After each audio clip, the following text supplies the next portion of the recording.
Hi everyone, this is Vishen Lakiani and welcome to this month's session of Consciousness Engineering. I've got a really special guest with me today. Her name is Luminita Soviak. Hi Luminita, how are you? Hi Vishen, I'm good. How are you? So Luminita, you might recognize that she has an unusual accent. It's a beautiful accent, really. And Luminita is in Romania. I'd like to introduce you guys to world-class coaches, healers, experts, teachers, not just from the USA, which is where most of our authors come from, but people scattered all around the world, many of whom have amazing ideas and wisdom that are worth sharing, but don't often get the usual exposure that, say, an American teacher may have. Luminita is special in the following way. She is the writer behind the blog Purpose Fairy, which is one of the most popular personal growth and spiritual blogs out there. And she's also the writer behind the #1 most viral personal growth post in the history of the internet. You probably know it because almost everyone I've spoken to have seen this post because someone shared it with them. In fact, 1.2 million people put this post up on their Facebook timeline, shared it on Facebook. 1.2 million. Luminita received almost 1 million visitors on one particular day when it shot up the charts. That post is called 15 Things to Give Up to Be Happy. So if you recognize that title, this is the woman who wrote it. Now, that post led to a book offer by Penguin. Luminita is now back home in Suceava, Romania, working on her book. She's a bit of a celebrity in Romania, and I'm also proud to say that when Luminita wrote that post, and she was working at Mindvalley she worked at Mindvalley for 2 years as a content expert, working with world-class experts to put together courses for students like you. So welcome, Luminita. It's good to have you. Good to be here. So the reason I'm bringing Luminita on board is because while she was at Mindvalley, she acted as a really brilliant coach and mentor to a lot of people on our team, including me. Luminita was the person who showed me how to make healthy shakes. She helped introduce me to exercise programs, which I jumped into. She put me on a 30-day daily exercise and meditation routine. In fact, she dragged me and made me do it. And I got so much fitter and healthier because of it. So she's had a very positive impact on my life and the life of so many other people in Mindvalley. She introduced us to the Tao Te Ching. She introduced us to various daily meditation practices. And so she is like a boot camp sergeant for the soul. But But of everything Luminita has introduced us to, there was a particular exercise that she shared with me, which was all about really going within and listening to your soul that had a profound impact on me. I want to share with you a personal email. Now, I like to make these sessions really personal. I don't want to, many of the authors I interview know that these are just being listened to by about 3,000 people in my coaching program, right? So they share things that they would not share publicly. And what I want to share with you is just a random email that Luminita sent me about 2 or 3 months ago. Now, Luminita is, I guess, someone you could call a channel. She gets wisdom in her head. She'll wake up in the middle of the morning with an inspiration to write to someone, and she just does it. And this was the email she sent me. So, can I read this out, Luminita? So this is really profound advice. So what she said was, I was in bed, getting ready to go to sleep, and I felt some peace come down on me, but also a lot of love and intense energy in the throat area, and then my mind made me write this to you. I guess this must be a channeled message for you. And she said this was her advice. So this is a system which I want you guys to try adapting in your life. Okay, so listen carefully as I read this out. Every day before you go to bed, in the morning, while you meditate, and anytime you feel like it, ask your soul what you can do to move closer to who you truly are. That's it. Every day before you go to bed, in the morning while you meditate, and anytime you feel like it, ask your soul what you can do to move closer to who you truly are. To ask your soul to guide you and to help you to get out of the way so that you can live from a pure, divine, and authentic place. To do the things that your soul came here to do. To detach from the idea of how you should live and what you should or should not do, and to ask your soul to help you become fully aligned with who you are. To remember that you are not your body. That's not you. And to seek to feed the soul and not the body. To ask the human you to let go of control and let spirit lead the way. Every day to focus on these things and to seek to connect at a deeper level with yourself. I felt a very strong urge, and here she's writing back to me. I have felt a very strong urge for now that your soul really needs you to become you, like it needs you, really needs you. It's hard to explain. It's a feeling. And I feel you really need to go within and commit to returning to yourself. So that was a personal email I got from Luminita, and I kind of read it to you guys word for word, because I trust you. I mean, I haven't met most of you, all 3,000 of you, but, you know, you're my student, so I wanted to share that. So here's what happened, right? I read this email, I kind of put it aside, I didn't really do anything about it.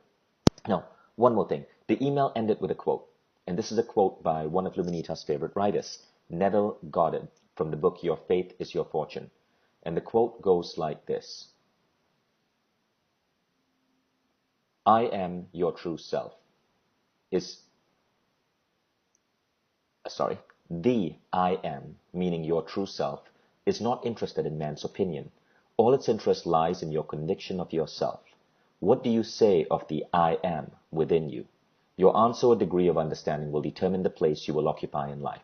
Do you say or believe yourself to be a man of a certain family, race, nation, etc.? Do you honestly believe this is of yourself? Then life, your true self, will cause these concepts to appear in your world, and you will live with them as though they are real. And then Luminita went on to write, and I will, and I'm happy for you, because when you do these exercises, you will find yourself, you will face yourself, and you will fall in love with yourself, not in a human way, but in a really magical, pure, and angelic way. So again, there's lots of like layers of meaning wrapped up in that email, right? I want you to keep in mind that this wasn't like a random email. This was something that Luminita felt was channeled, and she had to write to me. So again, I put the email to the side. I kind of forgot about it. And at that point, I was going through, some issues. I was kind of bored with where my life was going. I wasn't really sure if I was doing the right thing. I was getting bored of business, of the work I was doing. And I remember coming to work several days just feeling icky and down. So I got this email on a Tuesday. Put it aside because I was busy and I had better things to do than listen to my crazy friend Luminita. But on Sunday, as I was clearing my mailbox, I decided to actually try the exercise. So I remember after breakfast, I went back to bed, meditated, and tried this. Something interesting happened the very next day. Now remember, all I did was I asked my soul to guide me. I in my meditation state, I said, all right, soul, I'm going to get out of the way. Just guide me today and let what needs to happen, happen. Guide me so that the things you need me to do, the things that you want to do, happen. And my conscious human mind, littered with all the ideas that humanness puts in me, let me put that by the side right now. Guide me. And here's what happened. Almost within 24 hours, I started noting synchronicities happening, like strange synchronicities. I happened to have the right conversations with the right people. I found books, literally found books on my bookshelf that I had never, ever noticed before. I found them and I started reading them. I had arguments and fights with people in my life. I fired someone from work because I suddenly realized that this person was draining me, and all these rapid changes started happening. But within 2 weeks, so much had shifted in my life that I almost felt that I had become a different person. It's hard to explain everything that happened, right? But it was a massive, massive, massive shift. And 4 weeks after that, so 4 weeks after this message fell in my hand, the entire course of my business changed. In fact, we actually decided to make some strategic changes. We brought in a new CEO. My life actually changed when I started applying this exercise. And I was mind blown because sometimes the biggest results seem to come from the simplest things. And the simple thing was basically talking to my soul.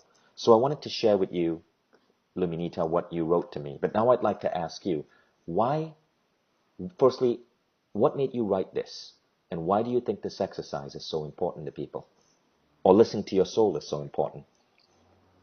I'll take the order, right? So a few years ago, I think it was in 2009 or 2010, I was reading something, I think it was a book, and if I'm not mistaken, that was Oprah, right? So I remember like reading something, and somebody was talking about Oprah and how when she was younger, she was saying how she would like pray or meditate and just asking like God, universe, whatever you want to call it, and say that I know I'm here for a bigger purpose, something so big that my mind can't even like think about it just because the mind is limited.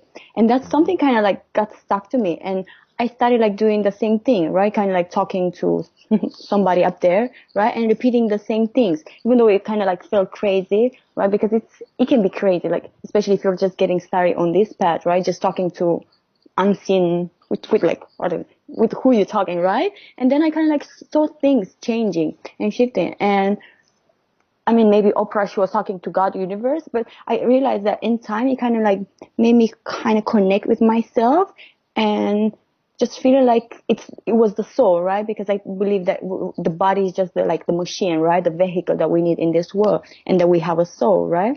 And by doing so, I was able like to kind of like connect more and more and like talk to my soul, like, you know, this is who I am. So it's just the voice kind of talking to something within. And I saw like the more I did it, like the more love I felt for myself and for the people around me. And it's like, it felt like I didn't have to like force things or try to control things. I was just like, you know, just like water flowing, and I would just go and I would feel like how I felt like to write you the email. I just felt it. So I think it happens once you start like listening to yourself. Some people call it intuition, gut feeling, right? I just call it like soul. And you just feel, and the more you listen to it, it's like the louder it gets, and just like you just trust it, and you don't doubt about it, and it just takes you places. So that's how I felt with you with the email, just to write it, and I'll write. So in this program, Consciousness Engineering, we teach that you can hack your life as a human being by understanding either models of reality or belief systems in the nature of reality, or putting into place systems. So what we just shared with you all was a system. It was a simple question to ask your soul during meditation. So a simple question. And that is, every day before you go to bed, in the morning while you meditate, or anytime you feel like it, ask your soul what you can do to move closer to who you truly are. So it's basically just saying, hey soul, what can I do to move closer to who I truly am? Is there another way you would phrase that question, Luminita? What I usually say is like, kind of like, I'm getting out of the way. I want you to lead the way. Something like, What do I you need you to lead say? the. How do you approach this question when you meditate? I think it kind of changes every time. It's mostly like a feeling. I get into like a very loving place and a feeling, and just like, so I know that you know better. So I allow you to step in and lead the way, because there are things that I might not understand and I might not know. So I trust you to come like fully and just take me wherever I need to go and do whatever I need to do. I So like that. Soul, I trust you to know better, to lead the way, to take me to the places I need to go and to do the things I want to do. yeah, to kind of like surrender and accept, because sometimes, like you said, once you said those things, right, you notice things changing. And I think a lot of people, that's why you have to ask yourself, am I ready? Do I want to change? Because a lot of things will come to the surface, right? A lot of old things that, like maybe ugly things, right? And you have to face those things and let them go. And a lot of things, they can get scared, right? And they associate like something painful with the soul, and then they blame it on the soul. Oh, the soul is actually coming to get me, right? But just understand that like some old stuff might come to the surface just because you have to let it go. If you said like, okay, soul, lead the way, take control, then you have to let go of all those like nasty things, relationship, maybe like thoughts, all kind of dark things will come to the surface, and you have to let them go, because it's like, if you think about it, it's like when you redecorate your house, right? You take out old furniture, maybe you will find things that you didn't know existed, right? You take out everything, it's going to be messy, and then you put back the furniture, new furniture, right? So there's a process. So you have to kind of like trust that everything is happening exactly the way it's supposed to happen. And at first it might not be that pleasant, but in time you'll just get better and easier. Right. And when you start doing this, sometimes unpleasant things happen. Sometimes, like in my case, arguments, discovering someone in my company I had to fire. Things that were unpleasant came up, but as soon as I took that action, things would get so much better. It was as if my soul was showing me what I had to eject from my life. But that pain of realization before ejecting that could be sometimes really painful. Yeah, for sure. And one more thing, because I don't want people to understand wrong, because in that email I said like feed the soul, but not the body. So that doesn't mean that you have to starve your body. No, you take good care of your body. You give like nutrition, like good food, and a lot of water, right? But it's just like kind of understanding that you are the soul, right? So this is just, it's a body. You take good care of it, but just not to become obsessed with it, like identify with it. Uh-huh. And here we come to an interesting model of reality, which is the other part of consciousness engineering, adopting new models of understanding the world. Now, one of the models I'm proposing that people adopt, and I'd love for us to discuss this, is, well, to quote C.S. Lewis, you are not, you do not have a soul.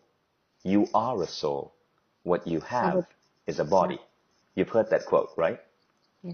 So how would the world work if we simply assume that we are not human bodies, but we are souls having a human experience, and that what we have over here is simply our meat body? And just like you said, we are meant to take care of our meat bodies, to exercise, to feed it. In fact, I've started using the word meat body quite I a mean, lot. body sounds so awkward. It does sound awkward, doesn't it? But the reality is, but the reality is, we are primarily a soul, and this is nothing more than a body. I just got back from a trip to Silicon Valley where I visited Illumina. Illumina is a company that is pioneering genetic sequencing. So I have my entire genetic code sequenced right now on a USB drive and on my iPad. Theoretically, I could clone. My body could be cloned. We could develop another version of me. I'm part of the 0.0001% of the population whose body has been reduced to software, to a series of bits that future organ printers, and they're actually working on these right now, printers that can print organic life forms. I could possibly be cloned. The question is, who is me then? And my worldview, my model is that I am simply a soul. My consciousness is a soul. This is simply a piece of clothing. This is a vehicle. And so I want to take good care of the vehicle, just like you'd polish a car. I want to exercise every day. I want to eat well. I want this vehicle to look good and operate well. But the fact is, 100 years from now, science might discover a way where my soul or my consciousness can be plucked from one body to another, or from one body to a computer. And so I've started adopting a model of reality where I am really two. I am a soul facing a human experience. What are your thoughts on this? On the cloning thing. No, not on the cloning thing, on the idea that we are souls having a human experience. Well, I do believe that. And I'm like, the more I kind of embrace the thing and I'm talking to myself, like my soul, and say, like, lead the way, the more I'm realizing that it's just, I'm not this body, right? And there's something in me that is like so big and so grandiose. And if we think about it, there are like all these near-death experiences. And I don't know if you read this book. It's like Dying to Be Me by Anita Moorjani. And she had a near-death experience. And she had like 24 tumors in her body the size of the lemon. And she was like on the hospital, right? And she was like kind of ready to die. And she got out of her body and she had a near-death experience.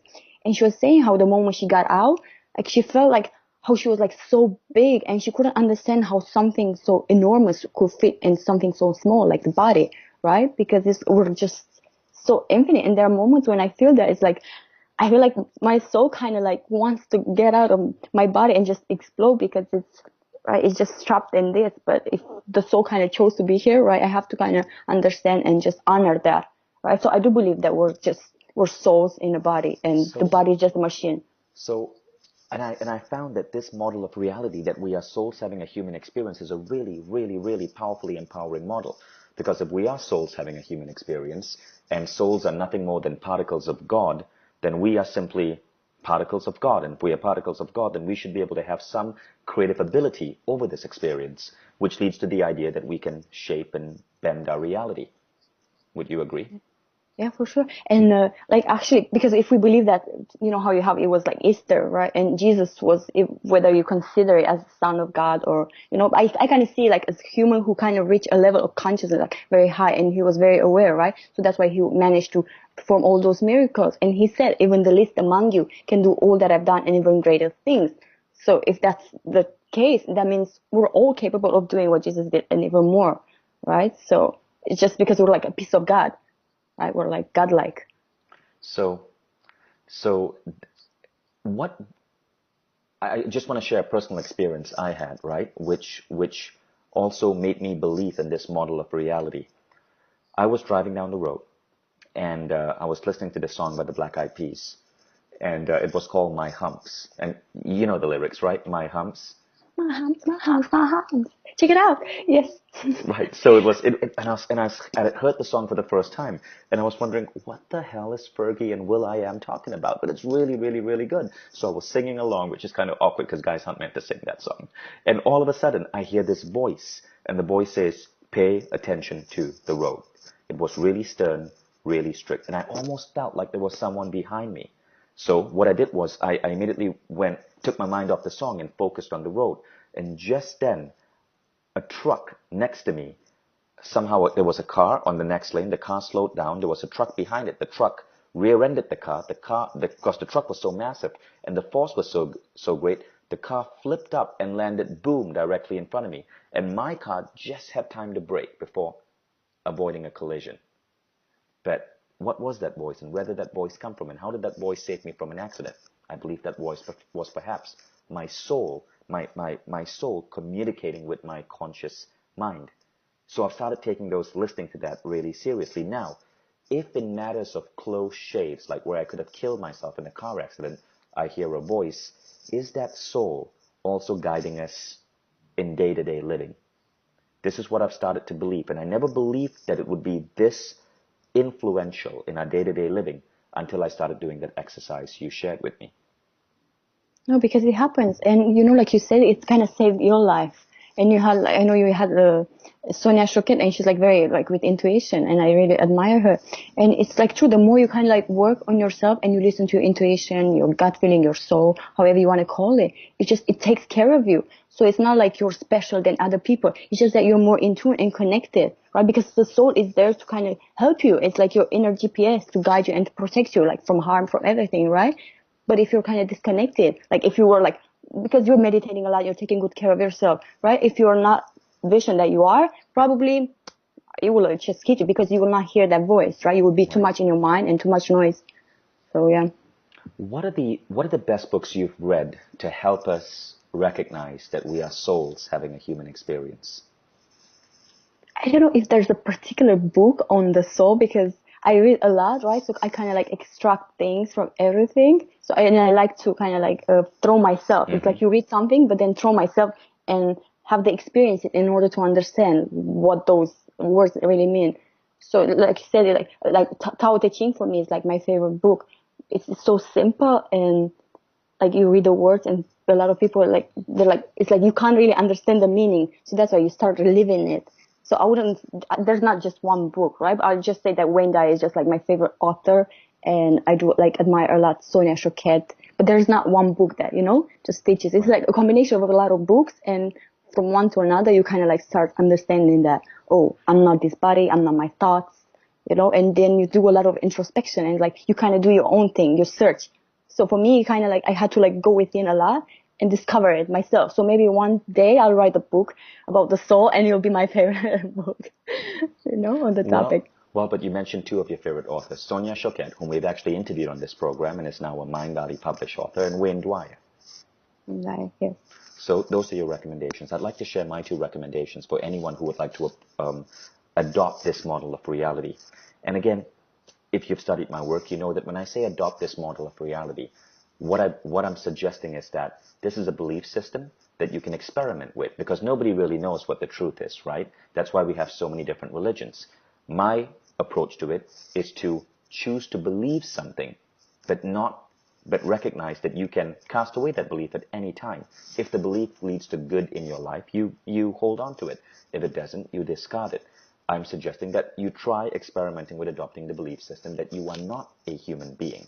You are a soul in a body that happens to be human being. And this soul is a key part of you. And when you get the human brain to not be so obsessed with all the things human beings are obsessed about, and you listen to your soul, you start leading a path that almost seems guided and full of synchronicity. So the two books I found that really help you adopt and understand this model. Book number one is Many Lives, Many Masters. by Brian Weiss. Dana, have you read that? Yes, yes, yes, I have. Yeah, Could yeah, you that's tell a us, great book. please tell us about that book. Tell us what you liked about that book. Well, it was the fact that it kind of like all these experiences and the memories that people had that kind of made you, Emma, where do I have these memories from, right? So then you kind of realize that, oh, maybe I was in a different body. I lived at a different time, Right. right? So that kind of, He was a doctor who noticed that while experimenting with hypnosis, he would have patients regress to the past, and they would come back with memories of different lifetimes. And many of these patients were also communicating with guides. That's where the many lives, many masters come from. They were communicating with guides who would talk to them, and then they would say what the guides were speaking about to the author. So he seemed to discover that there is a situation that happens where when we don't really die, we simply go through what is called reincarnation. And at the same time, not only are we going through reincarnation, but they are souls which are not attached to human bodies who surround us and guide us. I guess you could call these angels or guides or unseen masters. So anyway, it's a remarkable book. I read that book in maybe 2 days because it's the kind of book that you cannot put down. It's that mind-blowing. I read that book in Mind Valley. Right. I recommended it to you, I think. And the second book is part of the Conversations with God series. It's called Home with God. And if you ever fear death, this is an interesting book to read. It's by Neale Donald Walsch, and it talks about what happens after we die.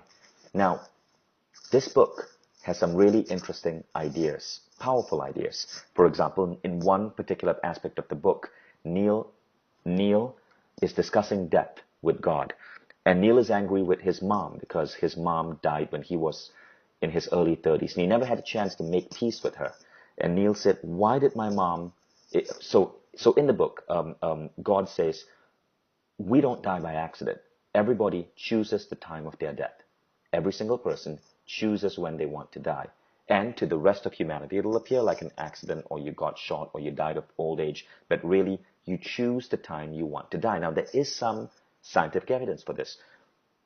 When the clock hit New Year's Day in the year 2000, so this was like 14 years ago, right? Doctors, a group of doctors in the US observed an interesting phenomenon.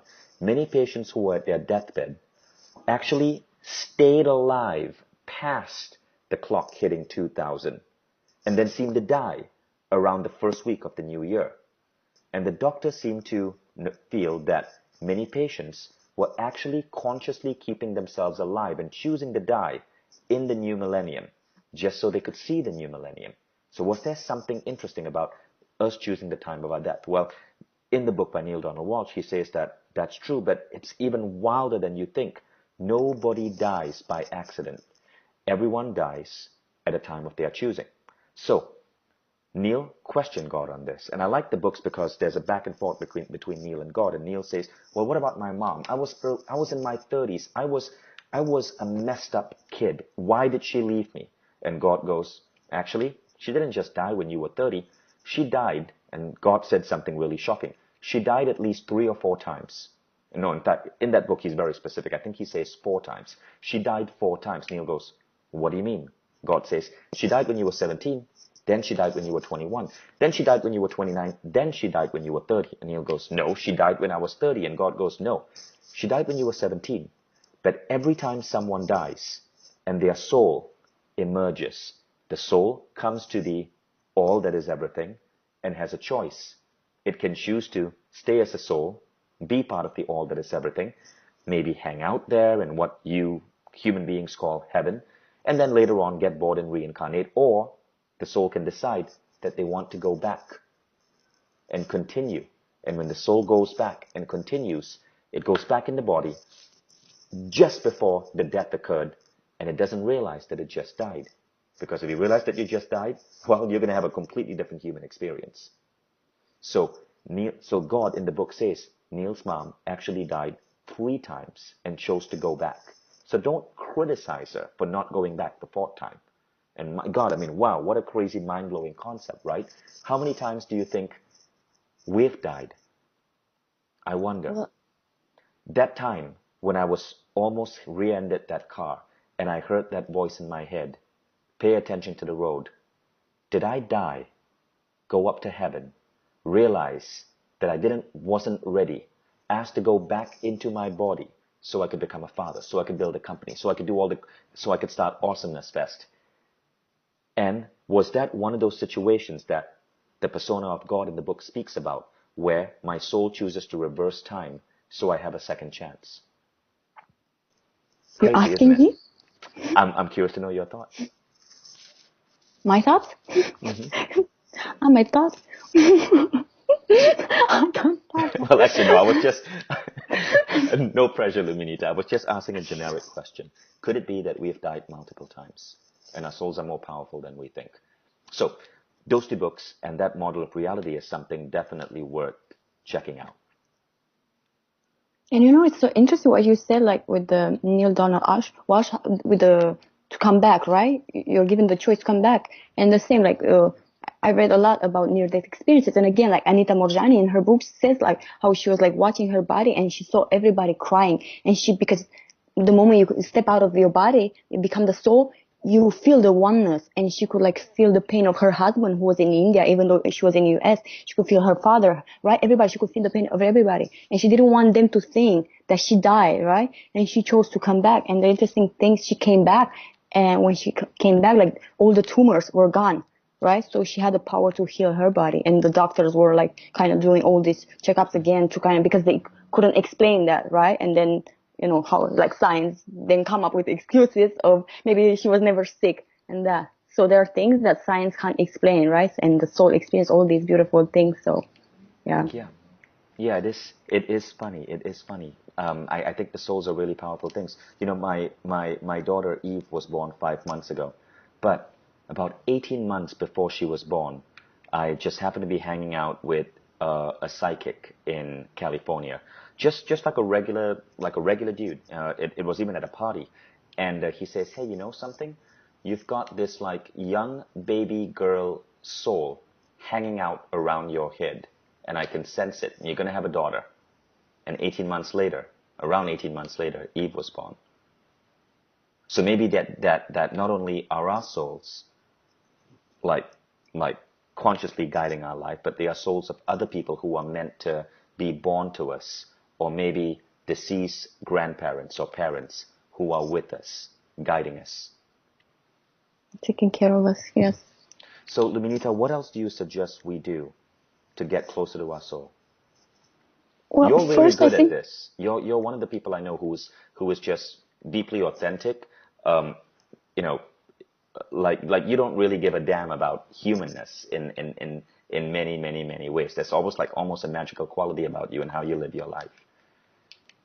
I think it starts first with kind of asking yourself, right, if you really want it. Because if you don't, if you're kind of like questioning, if you feel like the time is not right, you'll not do it, right? So you first have to ask yourself, is this life that I'm living really, like, do I enjoy this life? And just kind of like, if you want to like, if you think that maybe you can start listening to your intuition, and your intuition can help you and guide you to go and live the life that you desire and your soul chose for you. So kind of like ask yourself if you're ready, and kind of like make a commitment, right? Because it starts like with an intention. Okay, so I tend to like from this moment on to kind of like give this a try and see it. Maybe do it like you said, like you did exercise for 30 days, right? Just do it for 30 days and see what happens, right? And do that. And then like the awareness, just even though it might sound crazy, right? Just think, what if I am just a soul? And what if this is the machine, right? And actually this is a good thing, because if you think about it, death is such a scary thing. So imagine like you die and there's nothing, right? So you're just this body and you get old and that's it, right? So actually it's just such a relief, because then you can live many lives and you're not the body, right? So just also the awareness. And then what helps is also like talking to your soul. The moment you kind of like say, okay, I set the intention, I'll commit to this. I'm aware that there's a soul in me. Let's start talking to my soul. Even though it will feel weird, awkward at first, you don't have to tell people what you're doing. Just like in silence when you're alone, right? And in time, you will actually enjoy it, and you will feel very comfortable, and you will like feel a lot of love for yourself. Because what I've noticed, like the soul, when I talk with my soul, it feels like this childlike energy, like very pure and angelic, right? So you kind of start to feel like this love for you, and you know that it's actually it's not like you're becoming narcissistic and you're just like falling in love with yourself. It's not like that. It's something very pure. It's just like you're just honoring who you are and you appreciate like your divinity, right? And this thing. And have you noticed that people who seem to be very much more attuned with their soul or their divinity seem to have a childlike quality about them, like the Dalai Lama, like you, like Luminita. A lot of people think you're crazy in a positive way, even when you worked at Mind Valley. But if you look at the Dalai Lama and the jokes he makes, if you look at yourself, if you look at even people like Deepak Chopra, there's a movie about him called Decoding Deepak.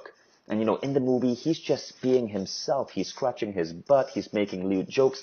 And if you read the works of people like Osho, they all seem to have that childlike quality about them. They had no pretension. I wonder if Yeah, that's something to do with it.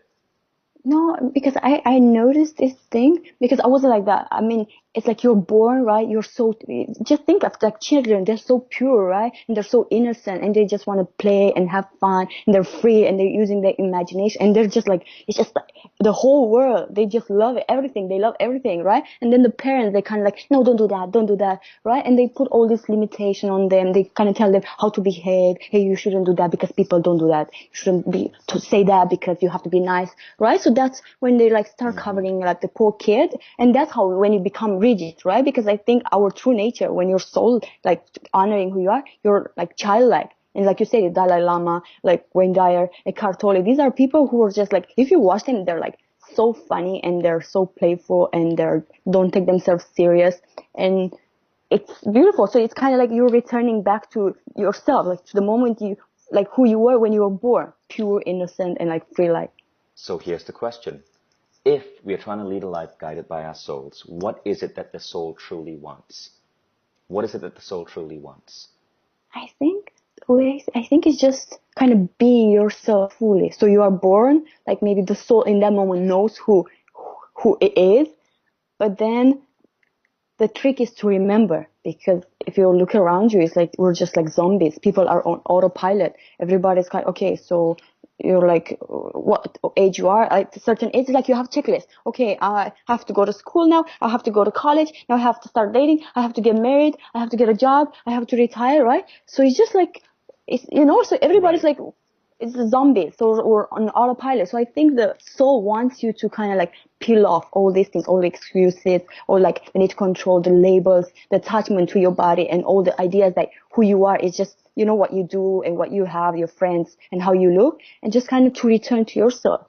So I think that's what the soul wants. The soul wants you to remember who you are and just embrace that and to live life from that authentic place and just to be yourself fully and just like to be because once you're who you are, it's just people are drawn to you and there's something about you. It's like you see an authentic Right. person, you're just like, you don't know what it is. You're just drawn to it because as a soul level, you're just like them. So it's just, if for one, you just see like your reflection and you're drawn to that person because it reminds you of who you are. And you know that I too can be like that person. I don't know exactly like what does that mean, but I'm just drawn to it. I like that. I was reading a book recently by Richard Bach called Illusions, Confessions of a Reluctant Messiah. So it's a beautiful book. It's about what if a Messiah like Jesus was alive in the world today, but he wasn't going out there healing people. He was simply in this book, the Messiah was giving joyrides to kids in a biplane in the farms of Indiana. He was simply a pilot who loved to fly. And there's a beautiful part in the book where a friend asks the Messiah, well, look, Messiah, I mean, what's the point of it all? Why are we here? And the Messiah goes, well, it's only two things. There's only two reasons why we're on earth. To have fun and to learn. It's that simple. To have fun and to learn. And that's why I love that poster behind you, Dana. Do more of what makes you happy. And I like what you said. As we grow up, there's so much garbage that gets put on us. Kids are pure. What is the quality that makes a kid that differentiates them so much from adults? They have fun all the time. And they are little freaking learning sponges. Kids love to learn. There's a whole school of education right now, pioneered by people like Glenn Doman of the Doman Method, who say that learning is actually a big joy for kids. It's almost like they are born to learn. But the way our current education system is created, it kind of slaps that joy of learning out of them. So learning becomes a chore when it's naturally something that you want to do. So kids naturally want to have fun, naturally want to learn. And it seems so related to Richard Bach's idea of the true intention of a soul, to have fun and to learn. Now, what you said, as we grow up, we start deciding that there are all these things we have to do. We have to be popular in high school. We have to get a good GPA. We have to graduate. We have to get a high-paying job. All of those are means goals. So another bit of advice to everyone listening is, do my exercise, the 3 most important questions. Just Google it, Vishen Lakhiani, 3 most important questions. Hundreds of thousands of people have done this exercise. It's even been shared by the American Management Association. Many companies do this with their entire staff. It's all about getting rid of means goals and going straight for end goals. And what are the end goals? Well, I say it's 3 things, right? It's experiences, and experiences are all about having fun, like places you want to travel, things you want to have. It's about learning, which is growth, and the final thing is contribution. Contribution simply because, well, if we are souls, we got to recognize that everyone else is a soul. So how can we help other souls have fun and learn? So experiences, learning, contribution. If I had to do it again, I'd probably change the word experiences to fun.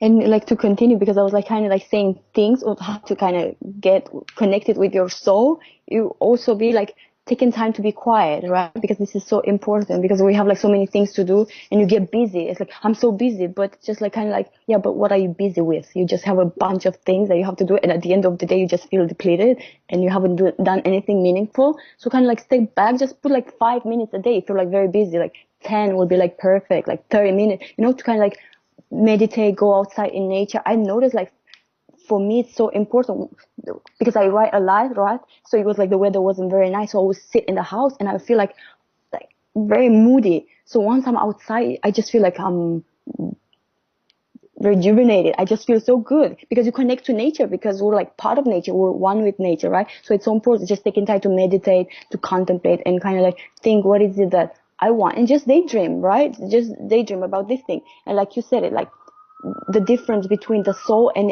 you can call it ego. I don't know yet. I just call it like being human, right? It's just like when you're just being human, you're just doing things on autopilot, right?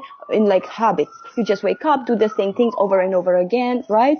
You like have goals, you want money, you want like all these things that kind of everybody want, because you see success and like happiness, right? Based on this old way of living, right? You have to be liked, you have to have a lot of money, and then you get those things.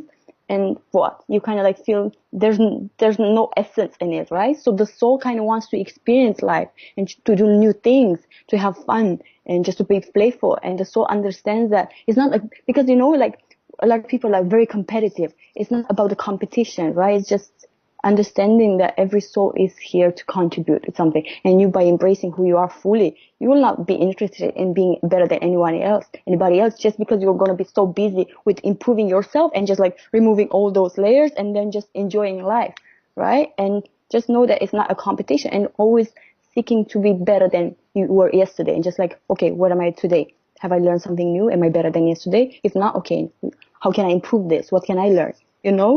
And just like question, better than yesterday, because that's so aligned with the idea that the soul is here to learn. Yeah, and like constantly experiencing and just stepping into the unknown, embracing change, because a lot of people that's why are we so scared of death, right? Because we don't know what's going to happen. We're afraid of death. We're like afraid of change, right? So daring to like kind of step into the unknown, and just also like giving. I noticed that just giving maybe like an advice, or like giving a compliment to somebody, like if you don't have money, or like seeing a beggar, just like sitting, maybe you see somebody who's sitting on the side of the road and just sitting there next to them and just talking to them. This like puts you in such a good mood, and it makes you understand that we're not so different. I mean, we might look different, but we're not. And these little things kind of like help you connect with your soul. And once you connect with your soul, you're able to connect with everybody else, because we're just all one. And just like taking time to like play and have fun, like going like play frisbee, just like take a bicycle, and just if you have kids or like nephews, or like, I don't know, just going and play with them and just observe them, because they're like so fun to be around and they give you like so much energy. And just stepping back, and it's like, what does this, because I always like, when I see children, I'm like, okay, what can I learn from this? Because they're so pure and they're so connected with their souls. So if you want to learn how to be like connected, just watch them, just watch them how I they um are. I was smiling because when you talked about sitting around with ordinary people, with beggars, and just talking to them, it reminded me of once when I was in an elevator with you, and we were about to go up, and a guy came running into the elevator, held the doors open, and jumped in. And you smiled, you turned at him with your beautiful smile, and you said, you know, what was it that you said? It's like my my grandma told me to never run after an elevator and a man. There's always gonna be another one. I thought that was cute. Yeah. So let's recap what we've discussed so far, right? So we talked about this exercise, which you can do during meditation, where you simply ask your soul how you can serve it better. What was the language and the line you used, Dana? Like, what is it that I can do to move closer to who I am, to deep down inside? What do you want me to do that will take me closer to who I am? Like, I know that you know things that I don't, and I trust you to like guide me and to take me and to show me the way, to lead the way. So every time it changes, I don't have just a You can formula. And like, paraphrase it, right? But yeah, it's the intention. The second yeah, thing to we feel spoke good. about is a model of reality that you are a soul having a human experience, and this is nothing more than a meat body, but you still respect the meat body, but that you are a soul having a human experience. And we suggested two books that you could try reading that might help you adopt this model. Many Lives, Many Masters, and Conversations with God, from the Conversations with God series, the book titled Home with God by Neale Donald Walsch. Then we spoke about why are we here? And we spoke about Richard Bach's idea that the soul is here for two things, to have fun and to learn. We spoke about a simple exercise you can do to make sure that you are truly having fun and learning and therefore aligned with your soul. And that's the three most important questions, which you can Google and you can do. Now, I want to share another aspect, Luminita, that I found happened when I started doing that exercise. So when I first started doing it, it almost seemed like there was a block, right? I was listening to my soul, but there was a block. Now, that block seemed to disappear when I stumbled upon two books, and it was within the first week of doing your exercise, two books literally fell on my lap. One was Mastery of Love by Don Miguel Ruiz, and the other was Love Yourself Like Your Life Depended on It by Kamal Ravikant. Many of the people listening just went through Kamal's interview on consciousness engineering. Now, I believe both those books came to me for a particular reason. I did not truly love myself. And I'm a really successful person, and most people think I'm crazy fortunate. I'm incredibly I'm incredibly wealthy. I have almost everything I want in life. But I did not truly love myself. And I didn't realize this until these two books fell into my lap. And they both happened. The first one fell into my lap 4 days after I started the exercise. The second one fell in my lap 6 days after I started the exercise. And by day 8, I'd really finished reading them both. Now, from Kamal's book, what I started doing was Kamal's exercise. And Kamal's exercise is where you simply meditate. You tell yourself, I love myself. And then you exhale. And you observe whatever judgment comes out, but you don't judge. You observe whatever thought comes out. And it was a really difficult exercise to do because things would come up and I'd go, really? Well, what about that time? And what about that time you did that? And what about, that thing that happened when you were a kid? And the thing is, you stop judging. Now, as I started repeating this too, I genuinely started to love myself. And that caused another shift to happen. As I started doing these exercises, I started developing this situation where I almost felt like there were two of me. There was the conscious vision, and for me, it was on my right-hand side. On my right-hand side, somewhere around here, I felt my soul. So whenever I go, so even like right now, I can feel my soul over here, and it's a very comforting feeling. And I feel that this element over here overpowers this element over here. And so when I feel self-doubt, when I feel icky, when I feel negative, this just starts shining and it overrides and it makes everything else seem okay. It was almost like there was a split in my being, but a positive split. I could differentiate between my soul and my brain. But I could only get there because I also started doing the self-love exercises and expressing those ideas to myself. That's why we are sharing your interview with everyone after we just did an interview with Kamal Ravikant on loving yourself, because one will prep you for the other. Unless you love yourself, you cannot fully start operating from a soul perspective. For sure. And like, because I think it depends on everybody, right? Maybe once you do the exercise, maybe it's not going to be like a silver, maybe it's going to be something else, right? So I think it kind of brings to the surface, it maybe will like have the people or the ideas of the book that will tell you what to focus on. Maybe it's like you have to like improve your thinking, or maybe you have to let go of some like friendship, relationship, right? So it just depends on everybody. It's like, but yeah, like self-love is like so important. You know, I always say like, love yourself, Vishen, love yourself. Yeah. How do you practice self-love? Is there Well, how something do I specific you do? Well, I, there are a lot of things that I do. It's firstly like to kind of like talk to myself. I talk to myself in a very like soft, loving voice. Like I'm a little kid, right? So like you said, I'm playful and childlike. So I just like hug myself and just I imagine that okay, it's me, and then I detach from myself and I have this body. What would I do to somebody that I love? And then I kind of like hug myself and talk myself very nicely and like go for spa, like for walks Right. and like, Wait, you you know, hug just yourself? How do you yeah, hug yourself? like that's how you hug. No, really, like you hug yourself because it's like you have to show love to yourself. I mean, it's the body, but the soul is in the body, right? So you hug yourself.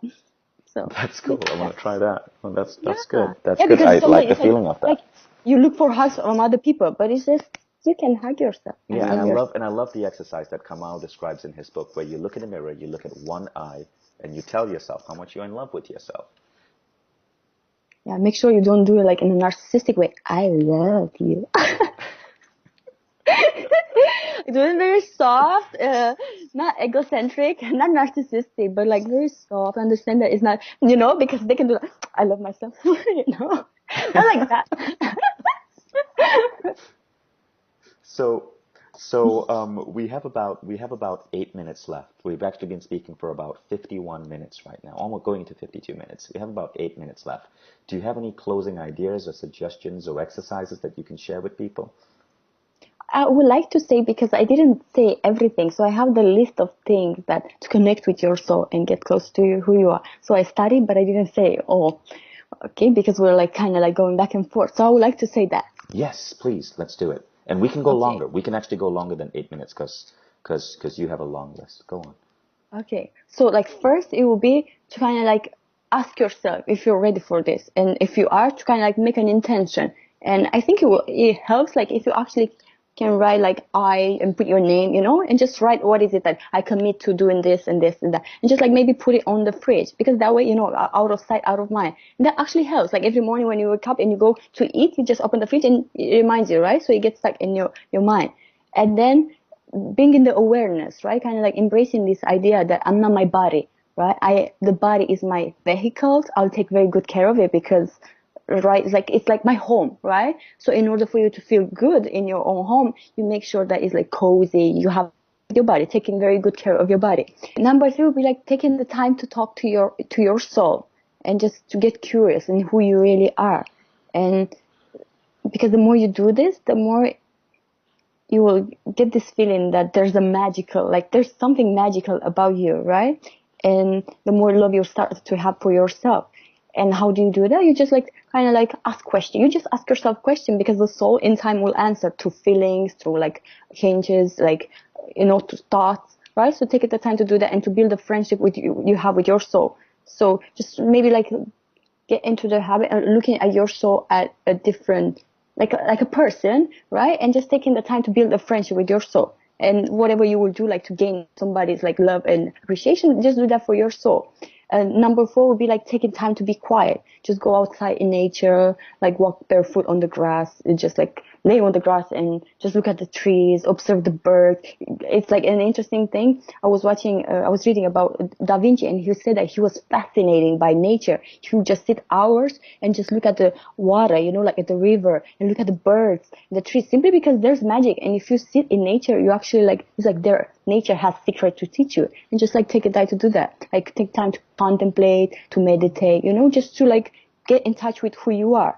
Number four would be like to make the difference between like your mind and the soul, and to understand that the soul is interested in like experiencing life and having fun and embracing change and connecting with everybody. And the soul is unique in the sense that it's very authentic, but while at the same time it's still connected with everyone, with everybody else. So the moment you kind of see yourself trying to please everybody and kind of doing daily habits, like repetitive chasing money and approval and power, just know that that's not the soul, right? And that will kind of like move you away from who you truly are, and that will take away from your magic and like beauty that you truly are.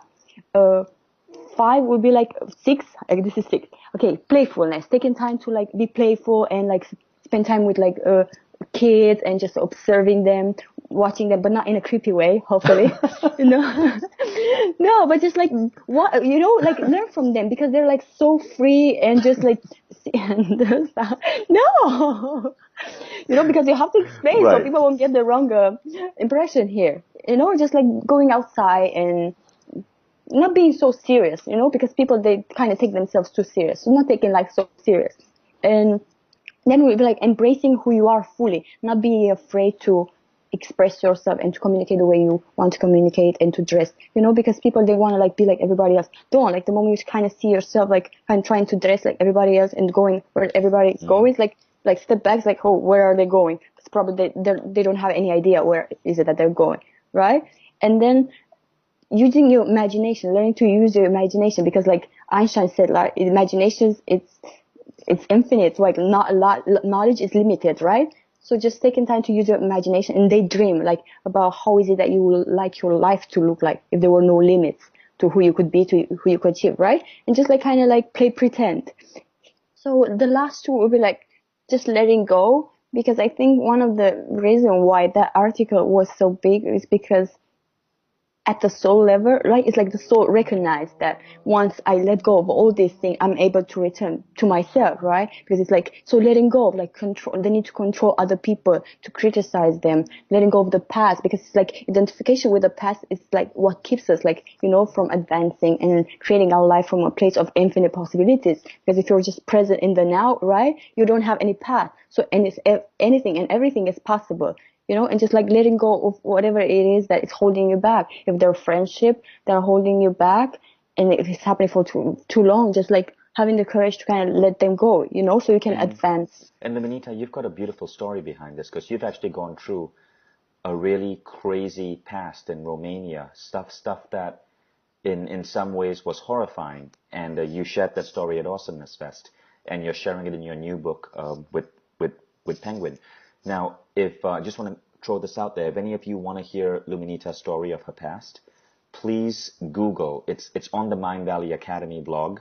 Google Luminita Awesomeness Fest. Watch that speech. It's about 15 minutes, and it's mind blowing. Please continue. Yeah, so it's like just learning to let go and peel up and not be afraid. The moment you kind of let go, it's not going to be pleasant, right? It's not going to be easy. But it's worth it, because it will help you return back to who you are. Because you don't want to get to the end of your life and look back and realize that you could have done it all, but you just didn't have the courage. You were too afraid, or, like that what people might say, all these things. And lastly, it's just to kind of like surrender to whatever it is that life is offering you, right? Like in this moment, maybe you're not, like you are going through some hard time, and just thinking that maybe everything is happening the way it's supposed to happen, simply because it's part of the evolution of your soul. And actually Eckhart Tolle has a beautiful quote that I love. It's like, life will give you whatever experience is most beneficial for the evolution of your consciousness. How do you know that's true? Because that's the experience you are having at this moment. So a lot of times it's like, oh, this shouldn't happen. Life is treating me so unkindly and so unfairly. But if you think about it, if you're not the body and if you're just the soul, it doesn't matter. It won't hurt you that way. So actually the soul is having fun and just thinking, okay, so bring it on. I'll take this. I trust that like my soul chose this experience, even though it might sound crazy for my mind, and I surrender. And I trust that by accepting it, you will just like eventually I will get my lessons and they will go away, and I will go in the direction that my soul wants me to go. And just like trust the wisdom of life, because a lot of time it's like, we have this idea how life should be, how we should behave, and how everything should unfold. And that's actually what limits us and what keeps us from actually going the direction that our soul wants to go. I just love surrender that. and trust. Absolutely love that. That's phenomenal. Thank you for that list, Luminita. My pleasure. So thank you for joining us on Consciousness Engineering. It was awesome interviewing you and having you share your wisdom. And for the 3,000 or so people listening, you can check out Luminita's writings on purposefairy.com. And definitely read her article, 15 Things to Give Up to Be Happy. Sign up on her blog because you'll get like a really beautiful article almost every single day. I read your articles like 2-3 times a week, and they're always really stunning. And watch out for her upcoming book. Do you have a title for it yet? I can't reveal it yet because somebody Oh, else might right. write it. You're bound by contract. Okay, fine. Anyway, if you ever see her in a bookstore, go ahead and buy her book. Well, if you ever see her in a bookstore, go ahead and get an autograph because she's going to be I big get a someday. hug and a Get a hug. hug and then pick up a copy of her book. Thank you, Luminita. Thank you for having me, Vision. Bye.